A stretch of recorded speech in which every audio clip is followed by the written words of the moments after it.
Hello, hello. Welcome, welcome. Just let Facebook do its thing here and tell everyone that we're live. My name's Gavin Symes. We're going to be running a live Q&A. You can ask me any question that you want so that you can benefit in your business from my years of experience. Let me just get rid of that notification. So all you got to do is just comment in the question or the comments below. Type your questions in there, and I'll jump on and answer them for you. Hey, Reese, how's it going, man? Great to see you on. If you come on, just make sure, there we go. If you come on, just make sure you drop a hi or a wave or something in the comments so that I know that you're here, and just get on, start asking any questions that you've got.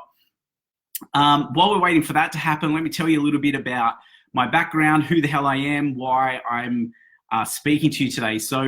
I started a business in 2003 with my father and my brother in the financial services space. And over the last 15 years, we managed to scale that up to $150 million in revenue and 160 employees. So now what I do in the last 2 years, I've installed a CEO to run that business to make sure that it flows very smoothly and that I don't need to spend time in the day-to-day. And so what that means is that I can help people like you solve problems in your business as well. So, hey, Tam, how's it going, man? What's my biggest mistakes, lessons learned in business? I'll get to that one in a second. Anyway, so now what I do is I help business owners just like you to scale up their business, to have a stress-free business, because business doesn't actually have to be stressful. And I learned that the hard way. And unfortunately, in my life, I didn't have too many mentors to actually guide me through all of this stuff. So that's why I give back, and that's why I do this stuff. So Jacob asks, hey, mate, what's your biggest mistakes, lessons learned in business? I think my biggest mistake in business was not investing in the right advice or mentors early on. When you're younger, and I'm 34 years old, but when you're younger in life, I think what happens is that you almost think that you know everything and that you're smarter than everyone. So I would say that my biggest mistake is not investing in mentors, in coaching, in consulting earlier in life.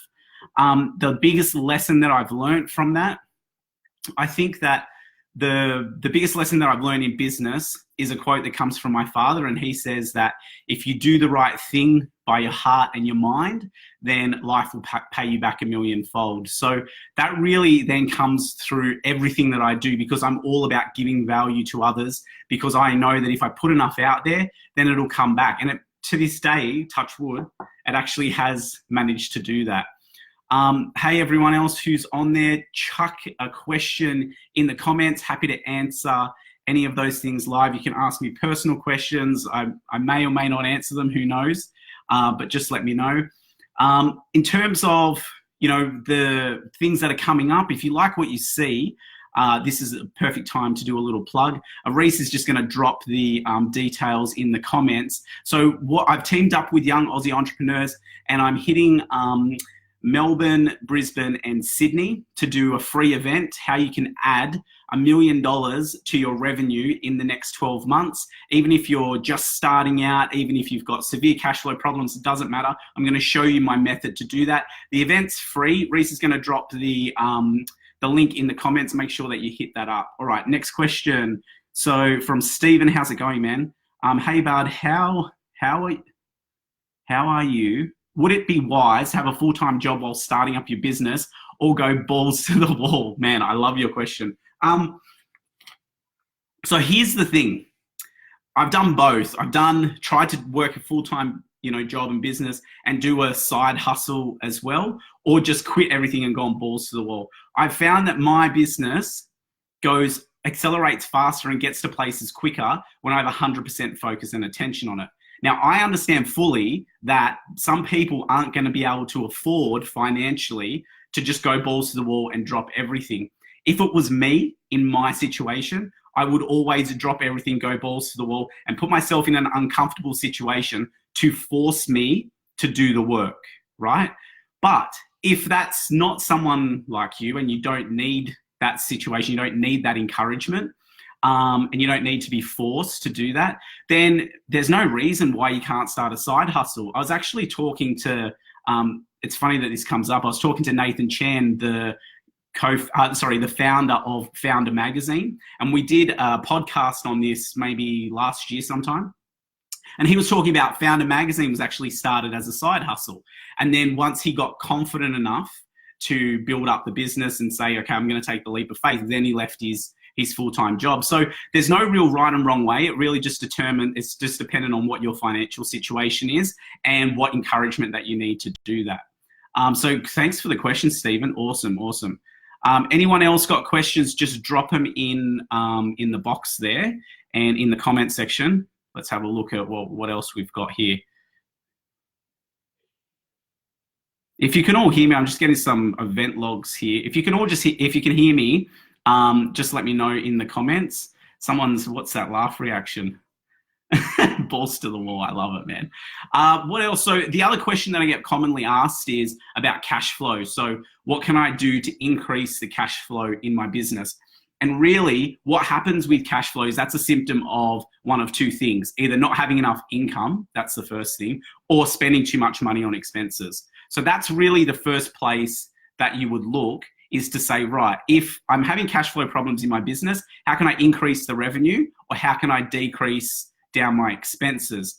And so when you're looking at increasing revenue, there's a couple of things that you can do. So the first one is that you could increase the price of your current goods and services that you're offering, right? So sell the same quantity, but increase the price. The second thing that you could do is actually sell more stuff at the same price, right? So they're the two things that you can do. So just go on a sales fucking rampage and just sell as much of the stuff as you possibly can to increase the cash flow. Then you sort of switch over to say, right, well, if I've sold as much as I possibly can, then what do I have to do to reduce my expenses down? So you can decrease down your costs of goods. You could decrease down your labor. You could decrease your overhead expenses. So just go through whatever accounting software you're using. If you're using Xero, just receipts or whatever, have a look at, wow, I'm getting lots of love from someone here. Go through it and just say, right, what can I do to reduce down the actual, is that Dean? Is that you? Anyway, so what can you do to reduce down the actual expenses? So again, guys, just drop a comment in there. Another question that I get asked, I'll see if I've got it around somewhere. Another question that I get asked is, what sort of books do you read? What sort of books do I recommend? So the best way that I look at it is, what are the gaps in my knowledge right now, and how can I fill that with a book? So years and years ago, maybe 5 or 6 years ago, I used to really struggle with marketing. So I just latched on to Russell Brunson, and I just consumed all of the content that he possibly had, so that I could become really, really good at marketing. And then I kept reading more and more books. A really cool one that's out now is Sell Like Crazy by Sabri Subi. If you haven't checked it out, just jump on there. It's free plus shipping. I'm sure there'll be some sort of link somewhere. But yeah, in terms of like reading books, that was one that I would recommend. I've got a book coming out soon that I'll plug in the group once it's all live. Another one is E-Myth, so by Michael Gerber. That's a really good book as well that you can check out. Okay, what else we got?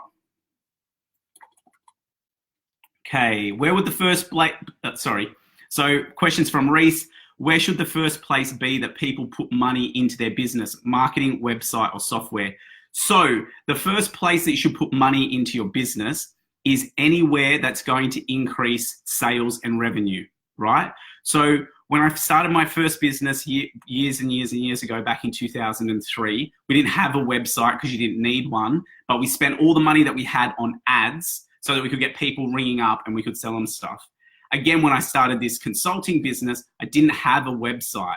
So all that I did was I put money straight into Facebook to get leads back in so that I could generate revenue. So that's the first place that I would spend money. So I wouldn't bother with website, fancy software, logos, any of that crap. You know, a lot of people go out and they buy a collared t-shirt with their fucking logo on it and spend thousands of dollars on that. Complete waste of money. So where I would put my money is into what's going to drive sales and revenue and marketing as quickly as possible, so then I can reinvest that capital back into the business.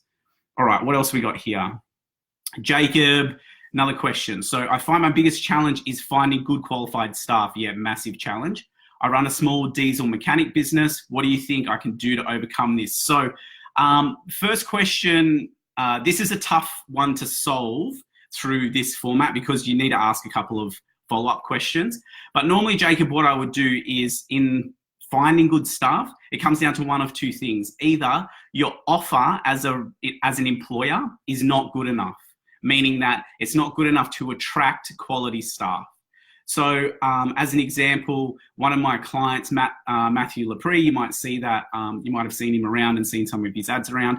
He was struggling to get good people. So what he did was packaged up this super sexy offer and said, right, if you work with me as an assistant, you're going to travel with me all over the world. And that was an irresistible offer. I got thousands, like I think 40 or 50,000 applicants in for that job. Now, I'm not saying as a diesel mechanic that you can offer trips around the world, but what is the offer that you can make irresistible to qualified people in your industry to attract them into your business? The second one comes down to the recruitment process. So what are you doing to weed out the crap at the start and to bring in quality candidates into your business? Because a lot of the time I see people, their recruitment strategy is if they turn up for the interview, then I'll recruit them. So what that's about is just being super clear on the type of person that you want and then putting some questions around that you can ask in the interview to identify who's in that sort of box and who's not. So I really hope that that helps. The other thing, the third piece, whatever. The third piece is once the employees come into the business, setting those expectations of what needs to happen and what is good behavior expectations and what bad ones are. That's really important too. And when you're seeing something that they're doing that you don't want them to do, just jumping on them really quickly and telling them, hey, this is not the way that we do stuff here.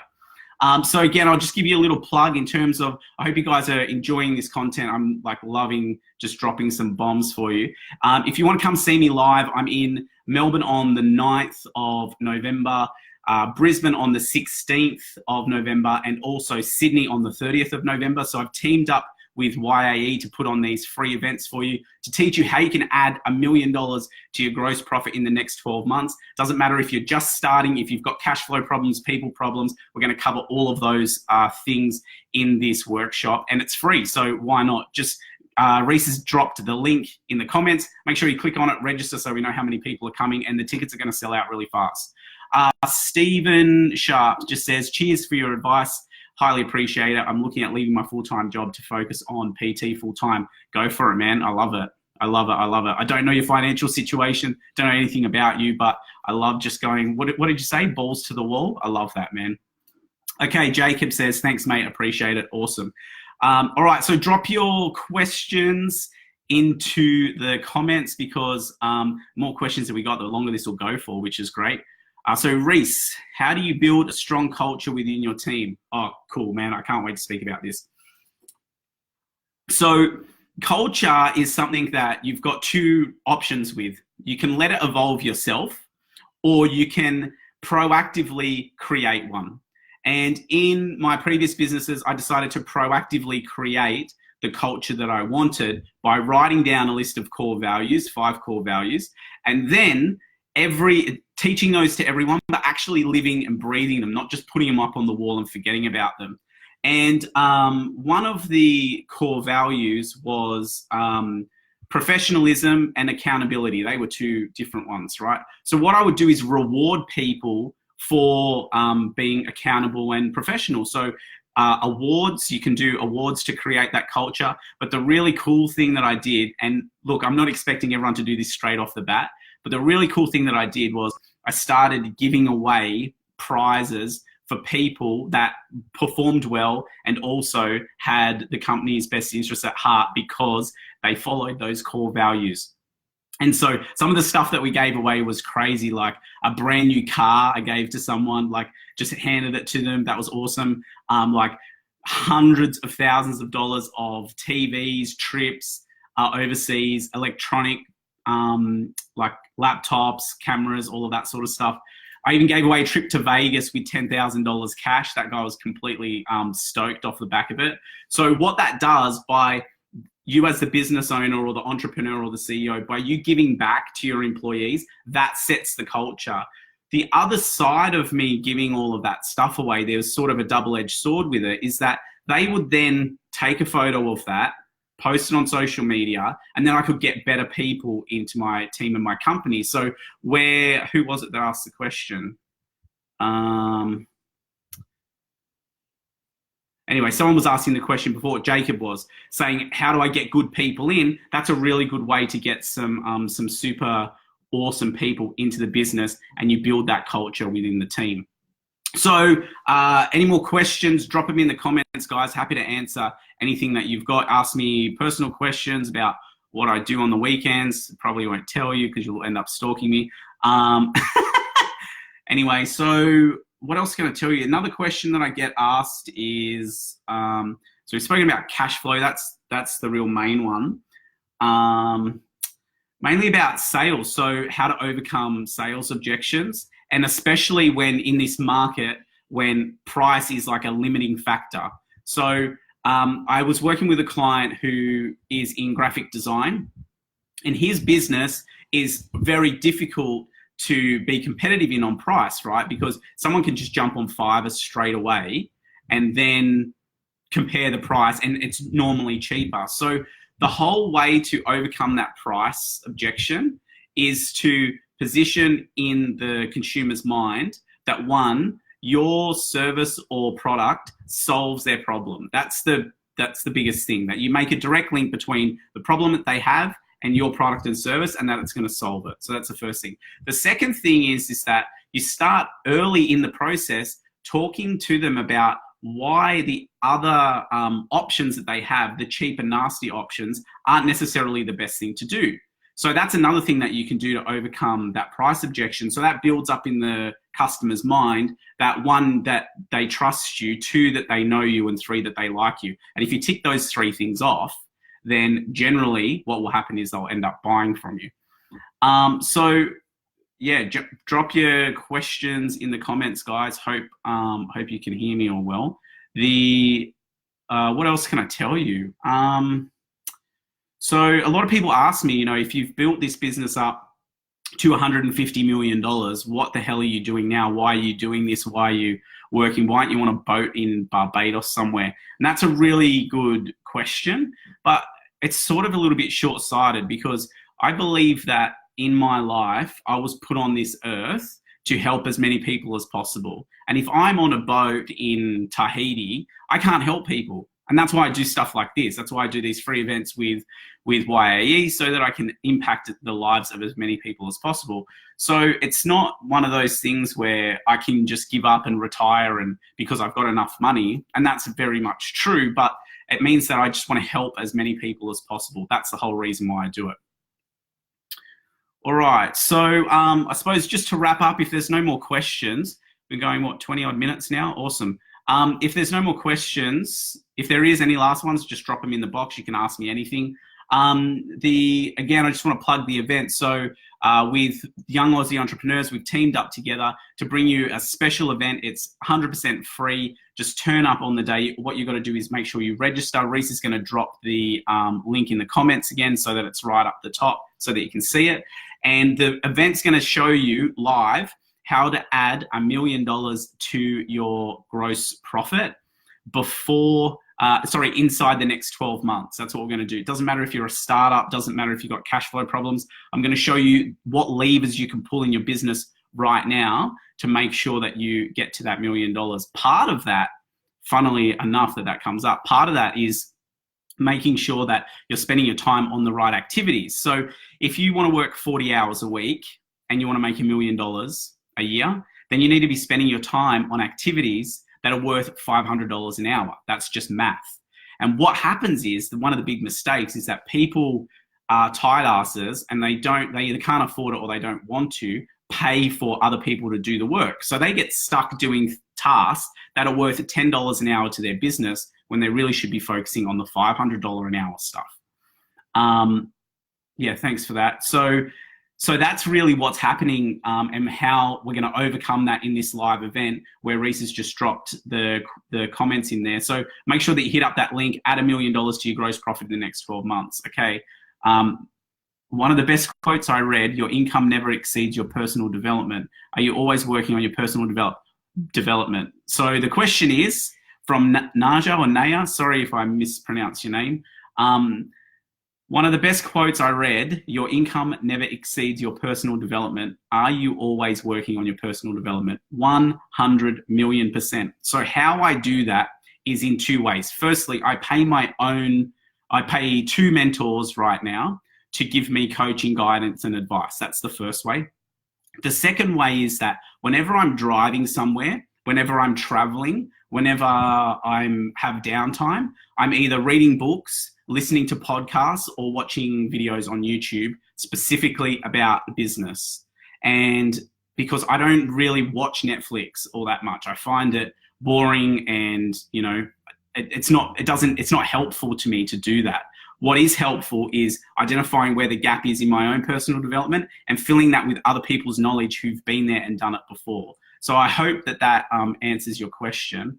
Okay, Liam, what is we can't attend the event? Will there be any other content? Oh, what if we can't attend the event? Will there be any other content available? Yeah, Liam, if you guys have enjoyed this, happy to jump on a more regular basis where you guys can just ask me questions. I try to do it joint with Reese and get him on here, but it didn't work. But next time we'll make sure that we've got some more time and also put a little bit more effort into it to sort out the tech side of things.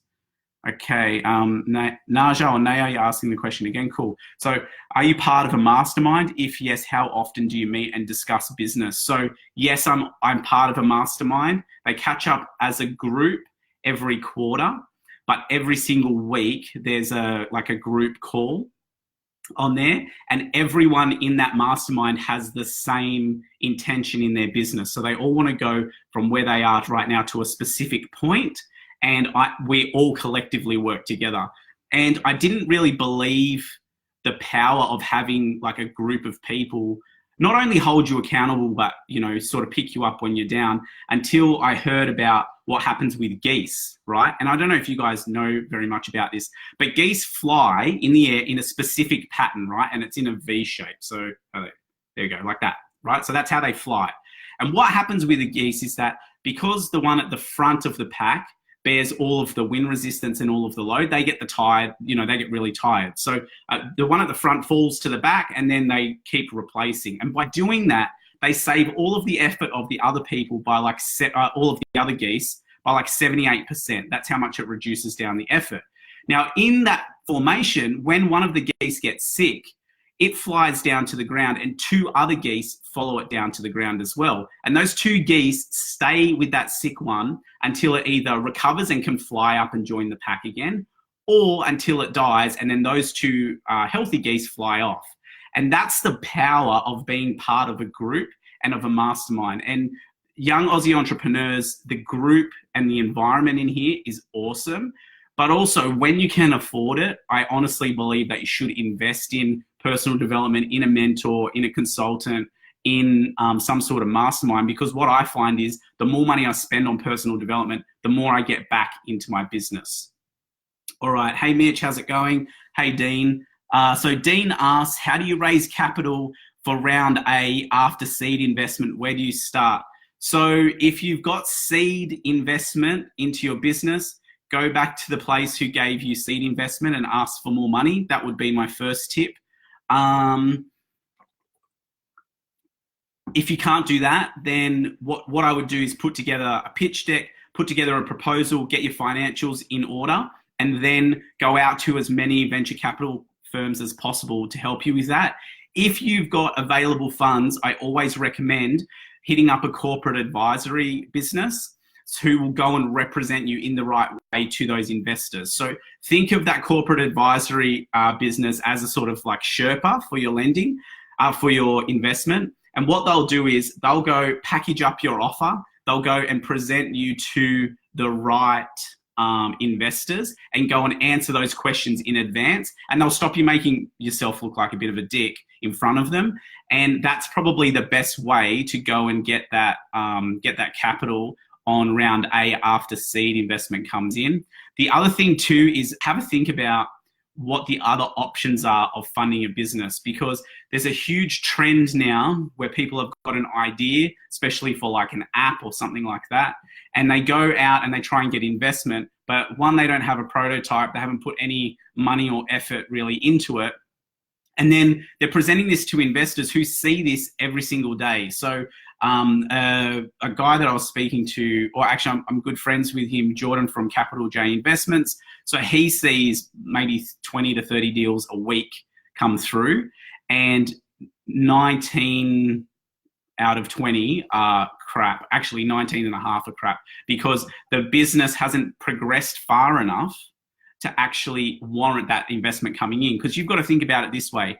As an investor, if they've got the cash and there's nothing else that the business is bringing to the table, why doesn't the investor just take that money, go and find someone who's the expert at developing that app, whatever it is in that industry, and then just pay them to do it and have 100% of the business?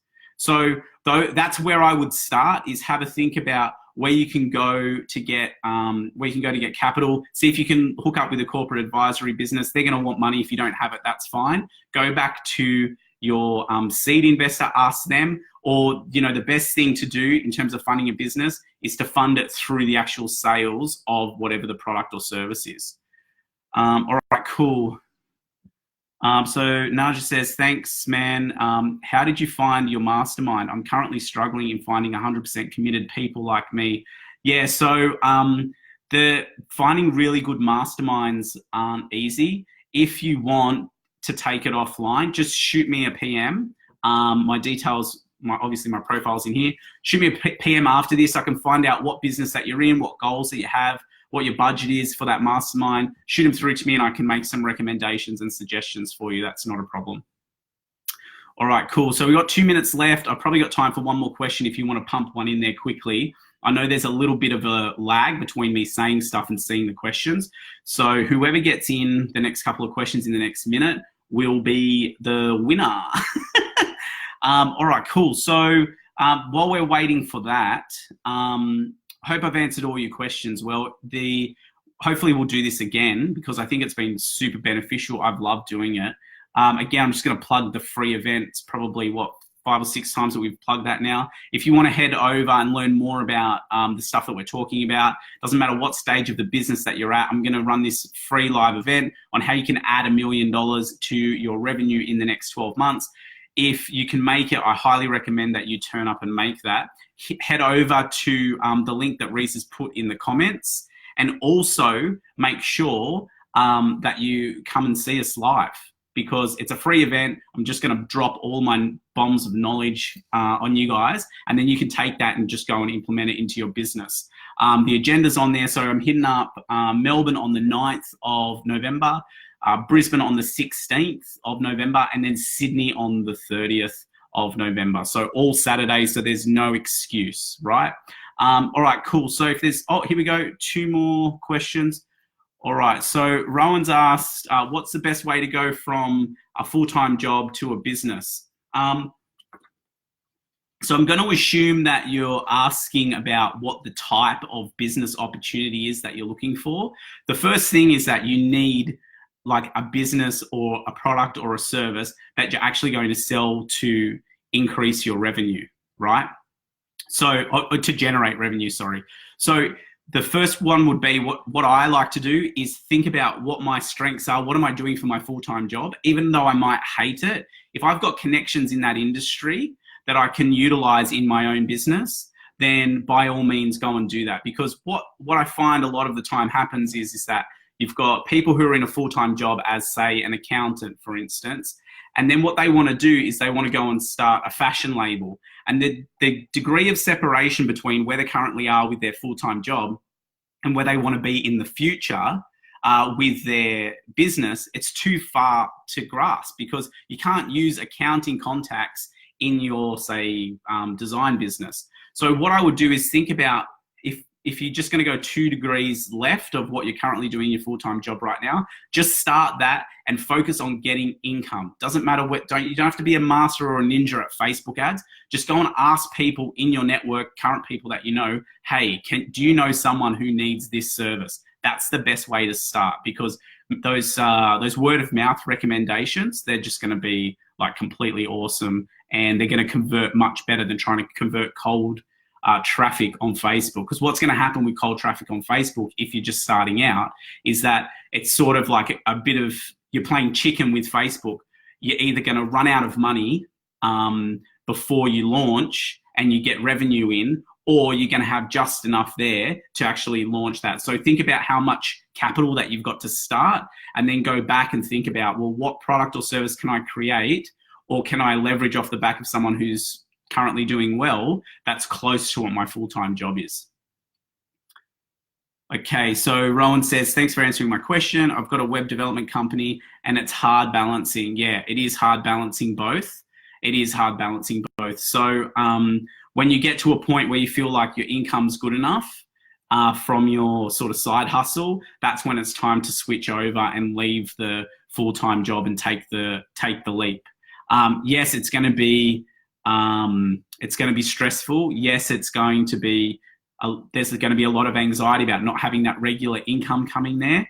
But once you do that, once you make that leap of faith, it is worth it in the end. The freedom that you can have is just amazing. So hopefully I'll see you at the event, Rowan, if you're in the country in any of those 3 places. If there's no more questions, I think we're all good with that. So thanks, guys, for coming on, engaging, chucking in the questions there. Absolute legends. Thank you so much for that. Hopefully I'll see you guys in November at our free event, Add $1 million to your gross profit in the next 12 months. I'll talk to Reese and the guys from YAE, and hopefully we can jump on and do this again sometime. Anyway, have an awesome day, guys. If you're watching the replay, put your questions in the comments and I'll just jump on and answer them through messages. All right, cheers, guys. Have an awesome day. Have an awesome night wherever you are in the country and the world, and I will see you soon.